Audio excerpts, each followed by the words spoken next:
You're watching the KOAM Morning News on Fox 14. Right now at 7, a public library in southeast Kansas offering the community more than just books. Also, an officer-involved shooting leaves one man with multiple gunshot wounds in McDonald County, Missouri. And it didn't take long for clouds to increase across the area, as you can see from downtown Pittsburgh. A few isolated showers out there this morning. Maybe some more on the way. A look at your forecast coming up. The 4 states' most watched news starts now.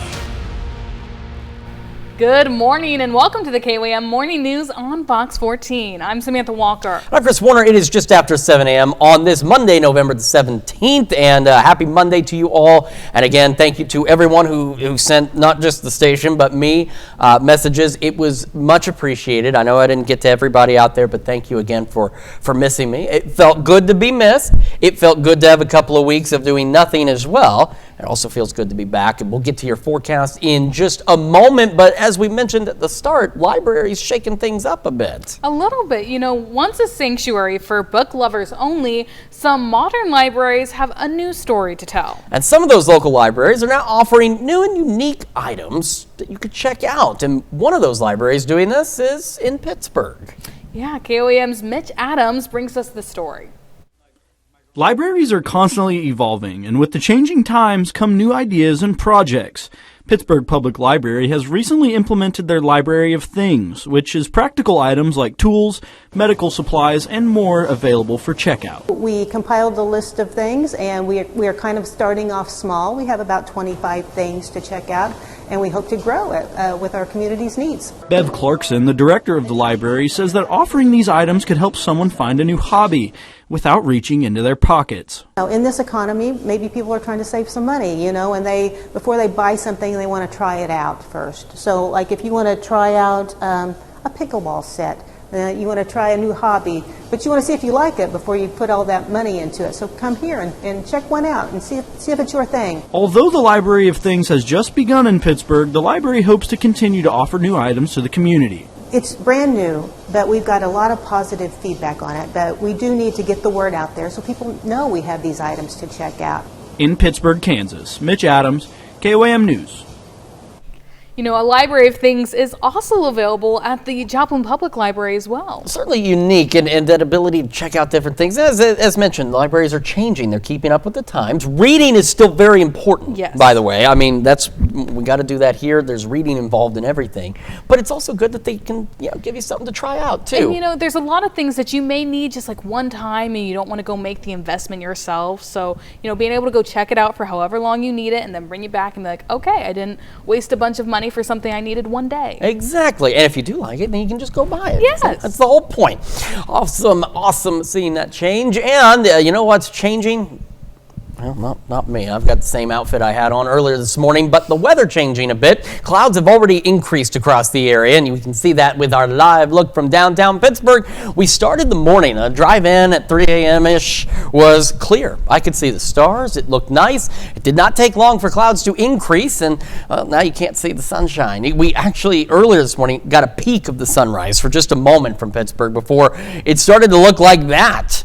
Clouds, man, they're everywhere. That's 7th and Rangeline. Of course, our camera there in Joplin. MoDOT camera 32nd and Rangeline. Cloudy as well. Otherwise, we're good. We're dry for the time being. But Skywatch Storm Tracker painting a new picture. Again, we've got now a heavier shower that's in the southern portions of Benton County. We've got this little guy entering into parts of northeastern Oklahoma. A couple showers here. We got another one that's south of Neosho, just about ready to cross I-49, and another one that's down south in Berry County as well. Not much out there. And that's really going to be the whole story for the days. It's going to be isolated shower and potentially thunderstorm chances from about now until 1 o'clock this afternoon, and then we'll dry out again through the rest of the afternoon and evening. Temperatures, we were even colder than this morning. We had some low 40s in our northern counties. We got up into the upper 40s now. Got low, mid, and upper 50s down south with Veneta as the warm spot tied with Nowata, both at 59. Veneta earlier reached as warm as 60 degrees. Future track agreeing with the rain now by noon, pushing east of I-49 and eventually out of the area, leaving us mostly cloudy and breezy across the region as we head through the afternoon and into our evening hours as well. So we get the shower chances chances, maybe a rumble of thunder, no severe weather expected. We'll go upper 50s by 9, upper 60s by noon, low 70s for our highs. And again, breezy southeast winds gusting upwards of 30 miles an hour. We're going to take another look at your forecast. Tomorrow, again, looks pretty good. More rain on the horizon, though. Details in just a few more minutes. Samantha? Chris, thanks. A McDonald County deputy involved in a shooting. The incident happened shortly after noon yesterday, just south of Powell, Missouri on Highway E. While complete details are still unknown, an off-duty McDonald County deputy, Mike Hall, discovered an abandoned vehicle on his property. Hall then encountered the driver and immediately identified himself as a deputy. An exchange of gunfire followed. The man was flown trauma to an area hospital, suffering from multiple gunshot wounds. Deputy Hall was also transported to an area hospital. He has already been released. Investigation reveals the car was registered as stolen out of the Dallas, Texas area. This is a developing story. You can find more details on our website, KLAMnewsnow.com. The KBI is investigating an officer-involved shooting in Osage County, Kansas that left the suspect dead and injured 4 officers. The incident happened just before 10:30 Saturday morning when authorities received a 911 call concerning a domestic disturbance at 11222 South Topeka Avenue. On scene, officers encountered a man outside the residence. He has been identified as 22-year-old Stephen McMillan. Gunfire was exchanged. 3 deputies and 2 troopers fired during the incident. 3 deputies, 1 trooper, McMillan, and a resident were struck. That resident has been identified as McMillan's grandfather. Injured officers were transported to area hospitals, as was McMillan's grandfather. All are expected to recover. McMillan was pronounced dead at the scene. Authorities in Newton County began a death investigation after receiving a call concerning a shooting. The call came in just before 9 Saturday morning at 7341 Emma Lane in rural Newton County. On scene, authorities found a man dead from an apparent gunshot wound. He has been identified as 51-year-old Ernest Darby. Darby lived at the residence. At this time, no arrests have been made, but the investigation is ongoing. An autopsy has been scheduled for later this week. The Trump administration says it may hold talks with Venezuelan President Nicolas Maduro as he weighs military action inside the country. As Betsy Klein reports, this comes as the U.S. plans to designate a Venezuelan cartel as a foreign terrorist group, linking it to Maduro. Well, we do not know what President Donald Trump intends to do in Venezuela, and that strategic ambiguity may be by design. But what we do know is that the U.S. has amassed significant resources in the region, and that President Trump has authorized the CIA to operate inside of Venezuela. The president was briefed by his team multiple times in recent days on a range of options. Those options include airstrikes on military and government facilities and drug trafficking routes, as well as the possibility of a more direct attempt to oust the country's leader, Nicolas Maduro. And on Venezuela, the president indicated Sunday evening as he departed Florida that a diplomatic path out might be possible. Sunday, Secretary of State Marco Rubio had announced that the State Department intends to designate Cartel de los Soles as a foreign terrorist organization. That group is headed by Nicolas Maduro. The president was asked whether that move allows the U.S. to target Maduro's assets and infrastructure. Listen. Does that mean that the U.S. government can target Maduro's assets or infrastructure inside Venezuela? It allows us to do that, but we haven't said we're going to do that. And we may be having some discussions with Maduro, and we'll see how that turns out. They would like to talk. Now, experts have described that U.S. military buildup in the area as significant. There are more than 15,000 U.S. military personnel in the region, as well as more than a dozen warships, 10 F-35 fighter jets, and the world's largest aircraft carrier, the USS Gerald R. Ford, arriving in Caribbean waters early in the day on Sunday. Now, officially, the Trump administration says that they are going after illegal drug trafficking. However, regime change could also be a side effect of any action the president chooses to take. This is extremely high risk. It's unclear who could rise to power in Venezuela in the absence of Maduro. It would require significant U.S. commitment going forward. This is all what the president is weighing as he returns to Washington to begin the work week. Betsy.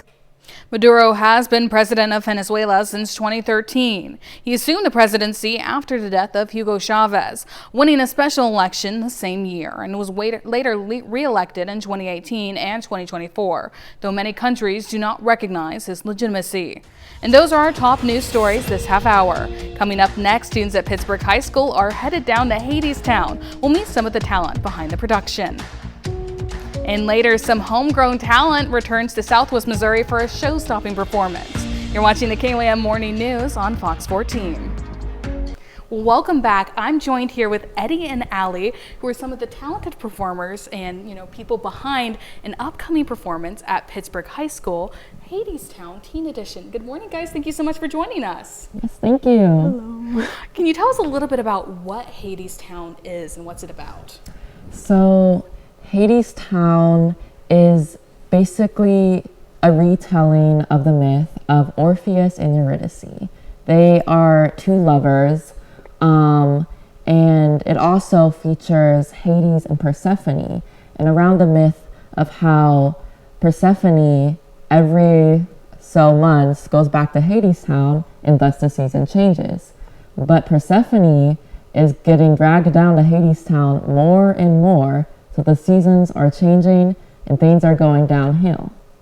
Amazing. So is it a play? Is it a musical? It's a musical. And I think it's pretty unusual as musicals go because most musicals nowadays, if they were not written for the stage, they're based off a movie or a book or some other medium like that. Hadestown was originally released in 2010 as a solo album by an indie artist called Anais Mitchell, and so I think it still retains some of that like indie charm and like uniqueness to its musical style. Well, it sounds like it's going to be a great show. How much work have you guys been putting on? When did you guys start working on this? May. Yeah, May was when we were cast. So we've had our scripts and our tracks and all of that since summer.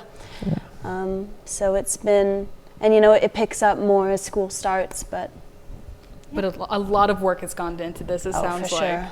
So are you guys excited to have the community ready to come see this product you've been working on for so long now?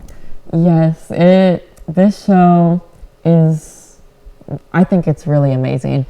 I mean, there's just so much. I mean, from the singing, the dancing, fog, light, sound, and there's so many technical elements, and it just really brings the show to life. Amazing. And as somebody, I've listened to the Hadestown soundtrack quite a bit and I've seen the show. It's not necessarily a show that you typically expect to see at a high school. Is that something you guys are kind of excited about getting to do, something a little bit different? Oh, absolutely. And we had actually, we'd seen Hadestown before, done by, I think, was it Topeka? Yes. Topeka. When we, last year, or this year, I guess, when we took Les Mis to KTF, Kansas Thespian Festival. Amazing. We saw Topeka also take Hadestown to the stage, and so that, I think, gave us a lot of insight. And then some other people who then went to International Thespian Festival, there was also a production of Hadestown at that show. That really inspired us. Well, I know we're really excited for your guys' performance down here in Pittsburgh. Can you tell us, when, where, and where people can find more information or buy tickets? So there's a QR code on the poster that you can scan if you see one of those around. Otherwise, Memorial website? Yeah, a Memorial website, PHS Theater and PHS Performs, Yes, Instagram, Facebook. All of that. You can buy tickets at the door. Yeah. So when are your guys' performance dates? Our performances is this Thursday, Friday, and Saturday. Saturday is a matinee, I believe at 2, and then the rest. It's 2 7 o'clock dates on Thursday and Friday, and then at 2 o'clock on Saturday. Yes. Amazing. Well, thank you guys so much for joining us this morning. Yes, thank you. Thank you. We'll be right back. Welcome back to the KOAM Morning News, 7:19 on this Monday morning, and the Skywatch Storm Tracker got a few showers out there for us. Got some heavier showers starting to develop now to the southeast of Veneta into parts of Craig County, and you can see again, it's not a lot, but it's still there. Some heavier rain now, just it's due west of Grove. Got another heavier shower that's just pushed east of Southwest City, and some back down into parts of Benton County, and then we'll head north and right over Neosho. We've got another shower here. There's not a lot of them. They are fairly isolated. That is the expectation as we head from now through about 1 o'clock this afternoon. Is anything we see will be isolated. There won't be a lot of it, but some of us could get some rain showers and maybe a rumble of thunder or two, but no severe weather is expected, which is certainly good news. Future track in agreement, though, by noon. Here we are. Rain east of I-49 as it moves on out. Will otherwise be mostly cloudy and breezy again and warm again across the area, at least for this time of year. Those mostly cloudy skies continue through the evening and into the overnight, and then between about midnight and 3 a.m., maybe even 1 a.m. and 3 a.m., could have another isolated shower or storm south of I-44. The majority of it, as you can see, will be dry, but we could get another one of those out there. And again, no severe weather is expected with any of our rain chances this week at all.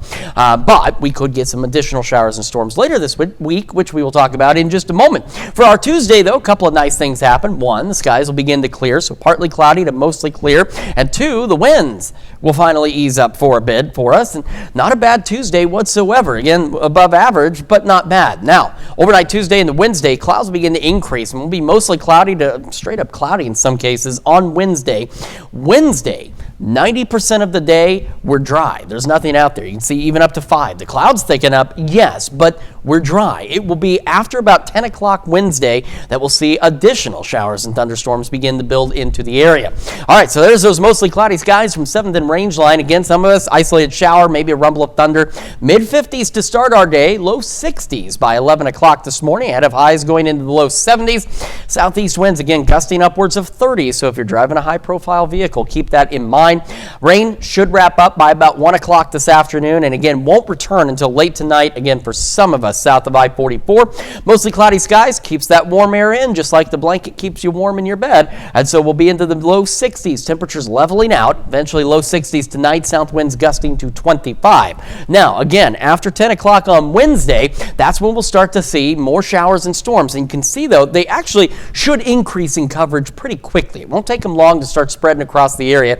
Nothing severe, as I mentioned, but we'll have showers and storms continuing overnight Wednesday throughout the majority of the day on our Thursday, and eventually all of us will have a chance for some showers and storms, and these will continue overnight Thursday into Friday morning. Now, Future Track thinks they might last a little bit longer, but I do believe at this point we should be done with showers and any rumbles of thunder by about noon on Friday. If that changes, we'll let you know, but that looks to be the more likely scenario. So tomorrow we'll go into the low mid 70s, low 70s on Wednesday, and again, that rain chance is not during the day, that's for after 10 o'clock. It'll increase pretty quickly. Shower storms, a little cooler Thursday, wrapping up on Friday. We'll go low mid 60s this weekend, dry and cool back into the 50s, and keeping an eye on some additional rain chances as we get closer to Thanksgiving.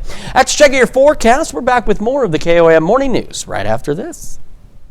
Well, welcome back. We're joined this morning with Diane and Lindsay, who are two of the people behind helping put on Fort Scott's Christmas on the Bricks Holiday Festival. Thank you guys so much for joining us this morning. Thanks for having us.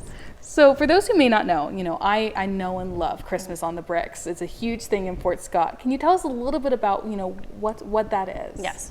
It's really a whole festival weekend. It's the first weekend of December where we have different activities all around downtown, just fun events that make up that whole weekend. Amazing. So can you tell us some of the different things that are offered during, Christmas on the Bricks? Yeah, so this year we have a couple new exciting things that we're adding.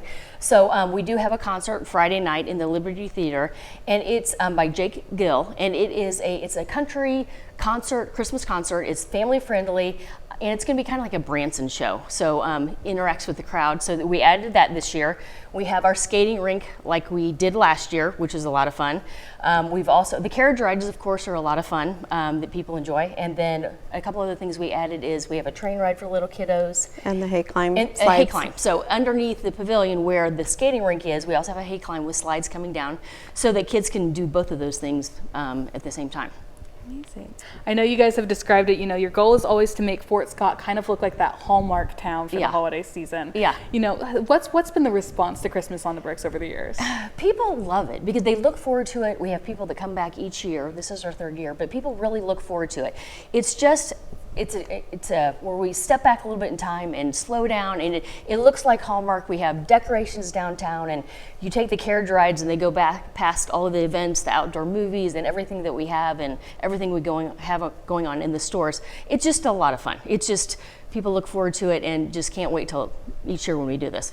It kicks off with our parade Thursday night, which is kind of that Hallmark experience that you were talking about. But so it's an evening parade, so parade of lights, and our theme this year is rocking around the Christmas tree. So hoping all the entries really get into different genres of music and rocking around the Christmas tree. So it should be a fun parade, and then Santa will be there after the parade to meet with kiddos and the lighting of our mayor's tree downtown.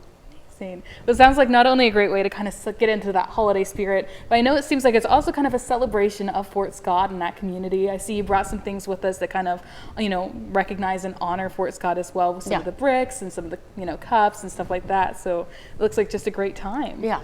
On our website, fortscott.com or fortscott.com Christmas on the Bricks, you'll see all of the events that we have there, which include, in addition to what we mentioned, also some cooking classes, candy making, a lot of hands-on workshops, a floral centerpiece, Christmas centerpiece class, a wreath making class, a canvas painting class, a fun holiday lettering on canvas class. So lots of hands-on workshops.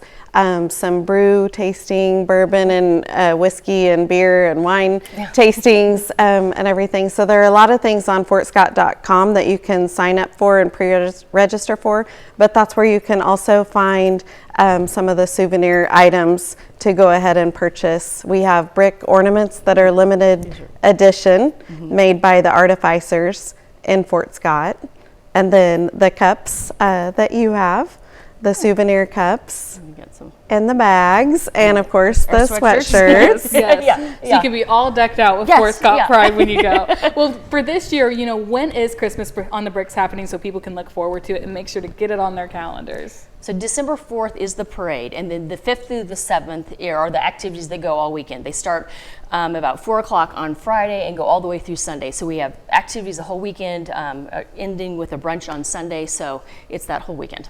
Well, it sounds like a great way to kind of get into that holiday spirit. Yes, Thank you so much for joining us this morning. Thanks for having us. We appreciate it. We'll be right back.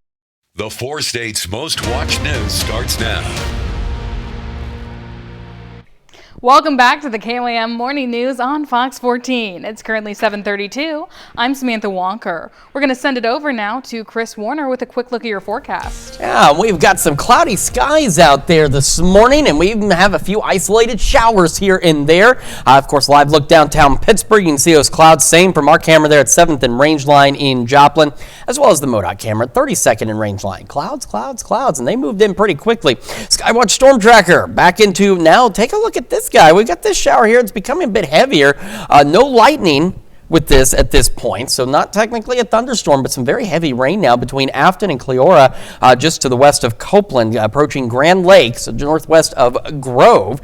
So that's our heaviest shower out there right now, and an isolated storm or two not out of the question, but we're not expecting severe weather. I do want to emphasize that as well. Got another moderate shower here that's just to the west of Pineville, north of Knoll and south of Anderson in the McDonald County, and we have a decaying shower that pushed over Neosho. Now it's just a couple of stray sprinkles there southeast of Diamond. So again, no severe weather is expected. I do want to emphasize that, but we could get an isolated shower or thunderstorm as we go between about now and let's say 1 o'clock this afternoon. Temperatures this morning, some of us cooler. It was much cooler this morning, early this morning up north. We had some low 40s up here, but we've got 50s across the board. We've got low, mid, and upper 50s. Veneta, Nowata, still the warmer spots, each at 59. And again, earlier this morning, Veneta topped out at 60 before dropping back down to 59. Showers Isolated storms, again, between now and about 1 o'clock. By noon, you can see any activity we have that's left should be east of I-49, and then we'll just be mostly cloudy and breezy as we head through the rest of the afternoon and the evening hours across the region. We're going to keep those rain chances out there, so just keep that in mind. We're going to go upper 50s by 9, upper 60s by noon, low 70s for those highs, and southeast winds occasionally gusting up to 30, so do watch out, especially if you're in a high-profile vehicle. We're going to have another look at your forecast, talk about how nice tomorrow is going to be and additional rain chances this week here in just a few more minutes. Samantha? Chris, thanks. On Sunday, local opera fans got a special treat as Terrence O'Brien returned home for a one-time concert. A Life in Song held at Corley Auditorium on the MSSU campus in Joplin featured O'Brien and Madison King with a program of songs and arias intertwined with stories from O'Brien's 17-year career performing across the U.S. and Europe. I would like to thank the people that are here today and for the people in the four-state area that have been supportive of me and my career as a performer since I was in college at PSU. You can find more information on the Heartland Opera Theater's website for shows and events happening this season. One former Kansas teacher has some designs on Christmas this year, and it just so happens they'd be in the White House. Maddie Terrell unwraps this story. Retired first grade teacher Rena Parcher has a passion for interior design and holiday decor. I've always had a passion for interior decorating. So after retirement, I started my own business, Rena Parcher Interior Design, and I just took it up from there. This holiday season, she's not just decking any halls. She'll be decorating the White House as a volunteer decorator. I've just read 300 are selected out of several thousand applicants. She will stay in D.C. for a week to tackle and tinsel all decorating needs. The day starts at 6 a.m. each morning, and she and the other volunteers will be transported to the White House to work for a week. When the day ends at 5, Parcher says she'll take advantage of all the city has to offer. Well, when I get off work at 5, my husband and I are just going to walk around and see the sights. And while she says it's an honor to have been selected, it's also a sacrifice. The work week falls on the week of Thanksgiving. All volunteers have the day off, but she will miss being able to celebrate with all of her family. My family's all supportive, and they were wanting me to do this. And so when I was selected, everyone is so excited, and they want me to go ahead and go through with it. It's not all work and no play, though. And at the very end of the work week, they're going to give us a reception. So hopefully we will get to meet the First Lady and take pictures. Now, just a week from her departure, the anticipation is building. I'm just so excited to meet other volunteers and other decorators and learn from them as well as share my own talents. That's a look at our top news stories coming up this half hour on the KOAM Morning News. Self-serve meets hot and ready as Little Caesars introduces a new way to serve pizza. In Consumer Watch, AAA predicts that nearly 82 million Americans will travel at least 50 miles from home this Thanksgiving. More than 73 million travelers are expected to hit the road, though AAA says that number could change with the FAA announcing an end to its shutdown-related order to reduce flights. As of right now, more than 6 million Americans are expected to fly this Thanksgiving. Popular pizza chain Little Caesars launches its first self-service restaurant Saturday and happens to be on Rockford's southeast side. The restaurant removes the traditional walk-up counter. The new hot and ready self-service station inside the restaurant allows diners to select and scan items, then pay for their order without going through a cashier. Customers can also place an order on the Little Caesars app or website, go to the restaurant, and grab their items from the mobile order pickup zone. Managers say the new design keeps today's customers in mind, with an experience focused on speed and convenience. Little Caesars started as a single family-owned restaurant in 1959 and is now the third largest pizza chain in the world. From grocery bills to healthcare premiums, it seems like the cost of living in America keeps hiking up, and there's no plan for relief in sight. Fox News correspondent Connor Hansen has more from New York. As the holiday season begins, the rising cost of goods is causing concerns for Americans who are already on a tight budget. The White House is trying to combat sticker price shock by removing tariffs on beef, coffee, fruits, and a number of other products, saying the tariffs being dropped are a result of trade deals, not the backlash. Those are a result of we've been working on trade deals with Central and South American countries, and now we are going to see it affect the prices. President Trump ran on the cost of living crisis, insisting inflation was a problem caused by the Biden administration, but it continues to remain elevated. Inflation was about 3% in September, and now, because of the government shutdown, it's unlikely we will get data from October. Affordability is a combination of what do things cost, but what has been your wage growth? If you don't make about 28% more than you did 4 or 5 years ago, you're poor. Another affordability issue the White House can't shake is the price of health care. Obamacare subsidies weren't included in the recently signed government funding bill, and premiums are about to skyrocket if Congress cannot find a solution. You have been talking for 6 years, Mr. President, about a health care plan. Put one out that controls costs and gives people coverage and heals pre-existing condition. More than 45 million Americans are covered by Obamacare. A vote on the matter is expected next month. In New York, Connor Hansen, Fox News. And those are our top consumer stories. Let's take a look at the market prices before the opening bell.